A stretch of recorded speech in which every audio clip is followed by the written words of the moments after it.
Does your engine run for hours and hours and hours on end, but yet your coolant temp never comes up?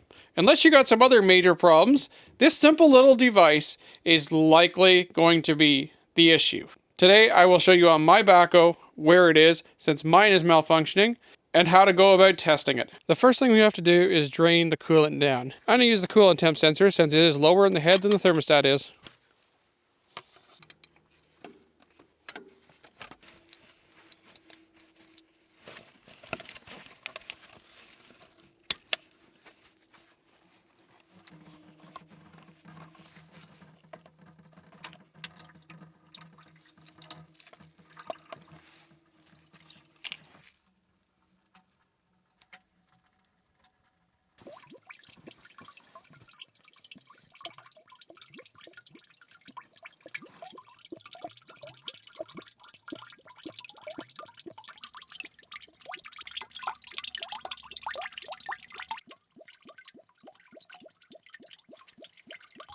Well, I think that's about all it's going to come out.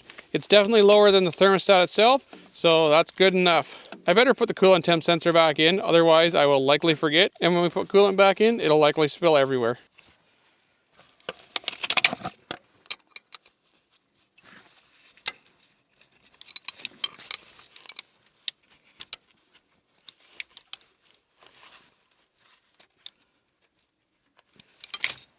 Now we got two 9/16 bolts that holds the flange that holds the thermostat in. One on each side, really simple. You could take the hood off, it'd be way easier, but getting the air cleaner off is very difficult on this thing, so it's easier just to leave the hood on and work around it.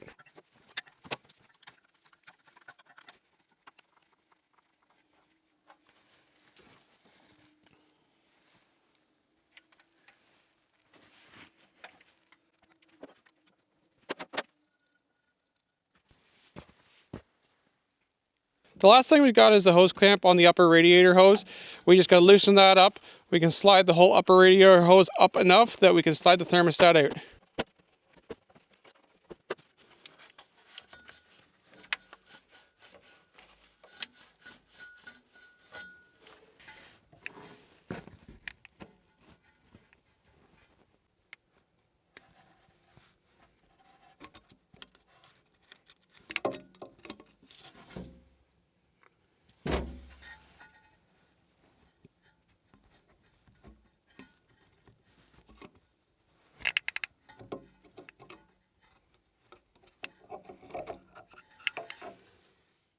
Well, that's a really old and weird looking thermostat.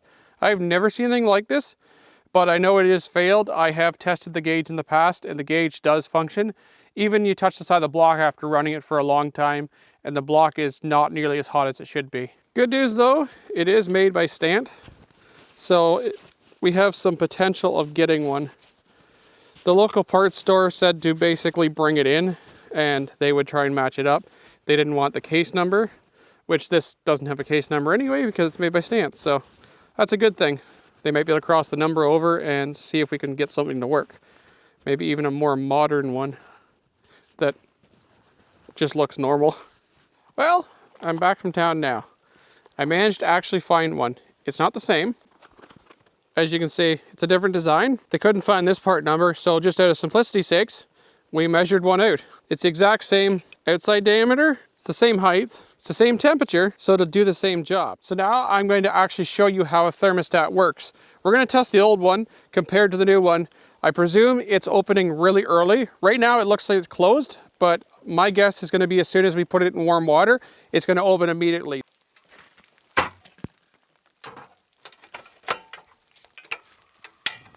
So our starting temp is, we're already at 70 degrees Fahrenheit, so it's heating up fast.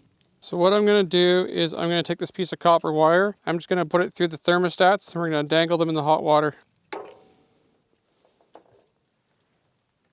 And it looks like I'm running out of butane, so I'm going to have to transfer this inside to the propane. It's really weird, we're at 113 Fahrenheit now, and that old one is still not showing that it's opened. I don't know what was going on, because it definitely wasn't doing thermostat things.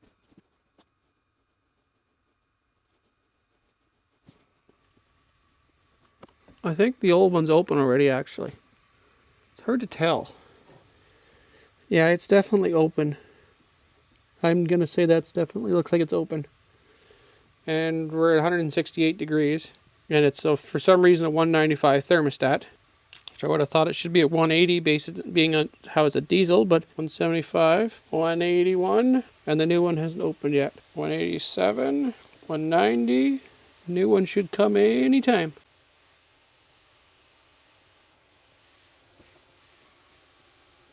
Yeah, the new one's open. Oh, I was looking in the wrong spot. Okay, yeah, it is open.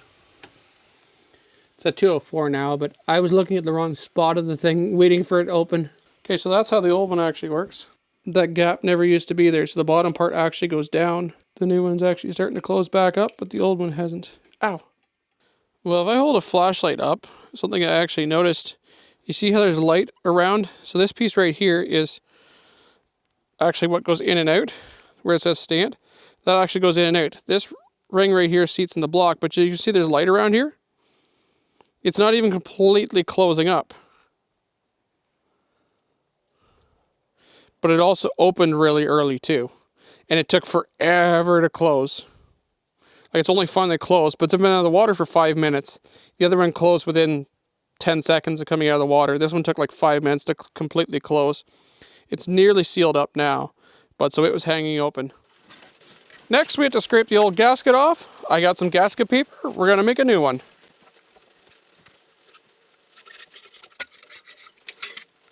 Well, and just like that, I've got a perfect pattern. All I need to do is trace this out and cut it out.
Well, it didn't turn out half bad if I do say so myself.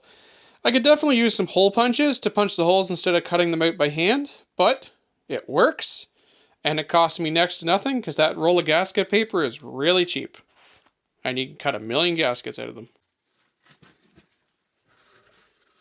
Our next job is just put the thermostat in, put the gasket in, bolt it back down, put it back together, put antifreeze in, and we can fire it up.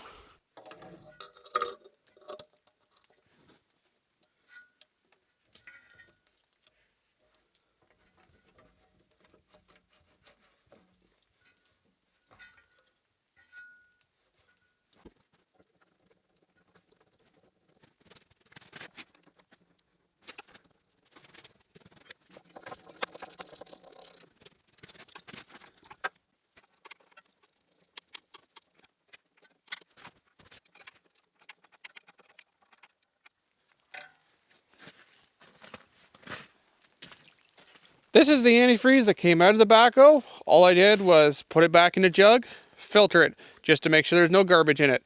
We're going to check the freezing point of it just because it's convenient and we don't want the backhoe to freeze.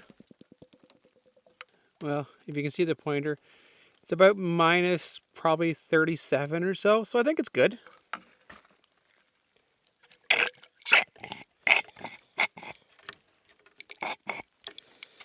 I did just replace that coolant last summer anyway, so there's really no hours on it, so it's not worn out. I just wanted to make sure that we had enough concentrate in it and not too much water, because I can always add more concentrate to up the freezing point. But a negative 37, I think it's good.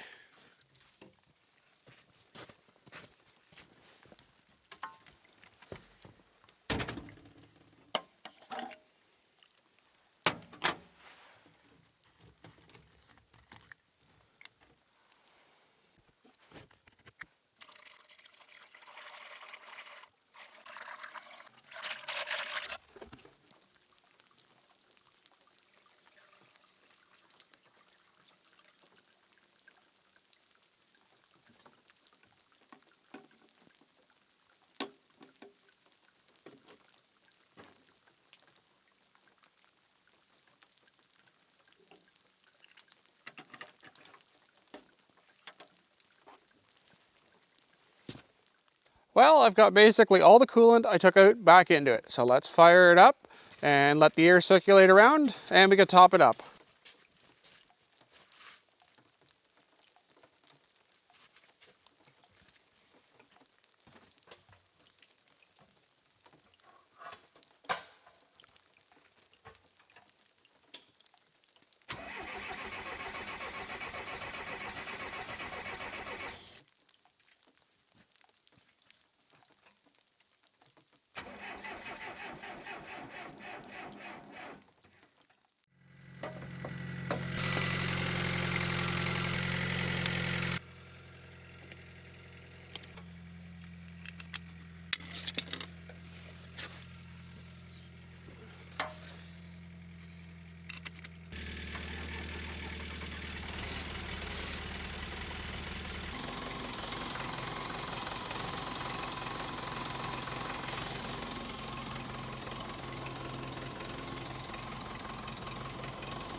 Well, as you can see, the thermostat hasn't quite opened yet, so I'm going to let it cool off again and try it again. Maybe I should have drilled a little hole in it.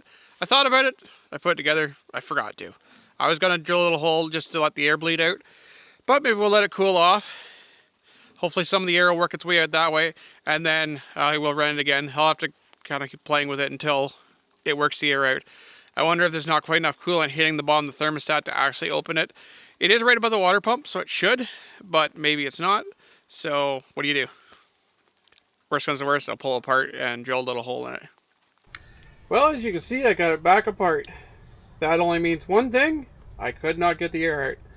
So I'll drill a 1/16 of an inch hole in, and that'll act as an air bleed. It's pretty common. Most thermostats do have an air bleed. This one, I guess, does not, because of whatever vehicle it's designed for, it doesn't need it. As you can see, we just got a little hole. That'll bleed our air out.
Well, air trapped was definitely our problem. As soon as I drilled that little hole, it never went over 190. It sat at 190 the whole time I scraped the yard down. Before we got up as high as 220 before we shut it down. So obviously we needed that little hole drilled. I'm not sure why the original one didn't have that. That was definitely our problem. And now if I ever do a coolant change in the future, I'll never have another problem with trapped air again.